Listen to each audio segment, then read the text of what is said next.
বাংলাদেশ পুরনো সংবিধান, পুরনো আইন, পুরনো বেতন কাঠামো দিয়ে চলবে না।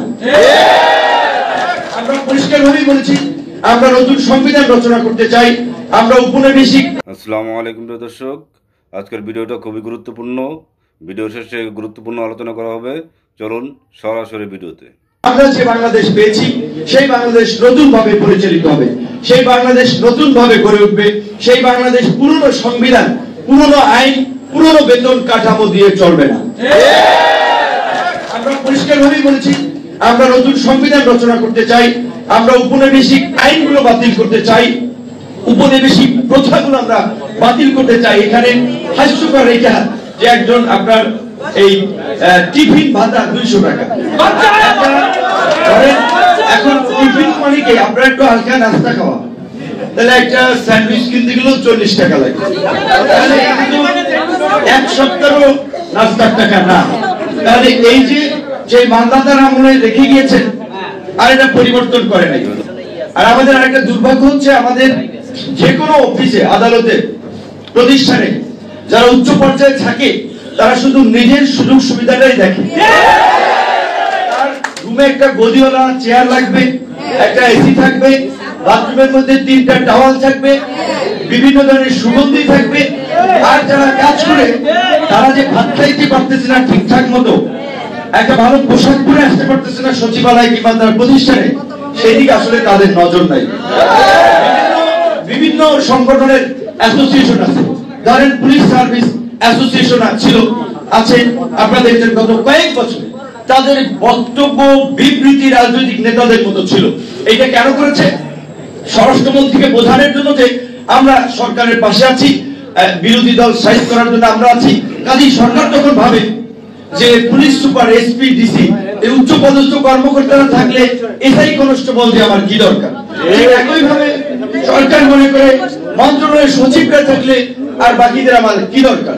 কিন্তু এই যে আপনারা বঞ্চিত হয়েছেন, এইভাবে প্রত্যেকটা শ্রেণীতে, প্রত্যেকটা অফিস আদালতে বঞ্চিত হয়েছে। আমি কি বলেছি আপনাদের এই প্রোগ্রামে আসার আগে, আমি আরো একাধিক প্রোগ্রামে, টেলিভিশনের টক শোতে বলেছি যে আমরা বর্তমানে বা অনেকদিন ধরে সব মহলের যে কনসার্নটা ছিল যে বাংলাদেশের সমাজের প্রতিটা সেক্টরে দুর্নীতি হয়ে গেছে, দুর্নীতি সমাজকে গ্রাস করেছে। কাজে দুর্নীতি রোধ করা না গেলে, দুর্নীতি মুক্ত করা না গেলে সুশাসন কিংবা সুন্দর বাংলাদেশ বিনির্মাণ করা সম্ভব না।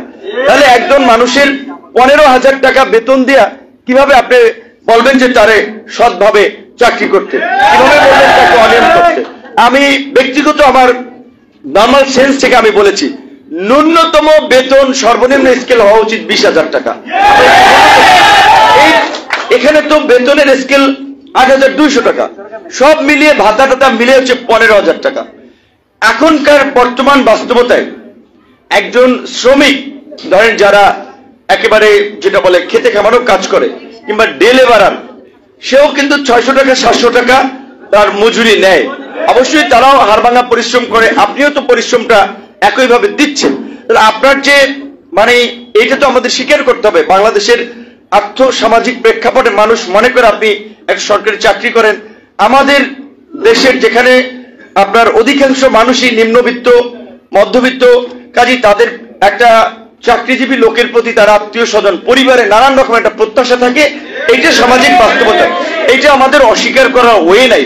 সো আপনি এই সমাজের সাথে তাল মিলিয়ে চলার জন্য তো আপনার বাধ্য হয়ে দুর্নীতি কিংবা অনিয়মের সাথে ইনভলভ হতে হচ্ছে। অবশ্যই আশা করি যে সরকার, বিশেষ করে এই সরকার পলিটিক্যাল সরকার না, কাজী তাদের পলিটিশিয়ানদের মতো ধান্দাবাজির চিন্তা ভাবনা নাই। প্রথম আমি যেটা বিশ্বাস করি যে তারা এই পে স্কেল রিভিউ করে স্ট্যান্ডার্ড একটা নবম পে স্কেল তারা দিবে। দর্শক, যদি আমাদের ভিডিওটা ভালো লাগে প্লিজ কমেন্ট করে আপনাদের মতামত জানাবেন। প্রত্যেকে ভালো থাকবেন। আল্লাহ হাফেজ।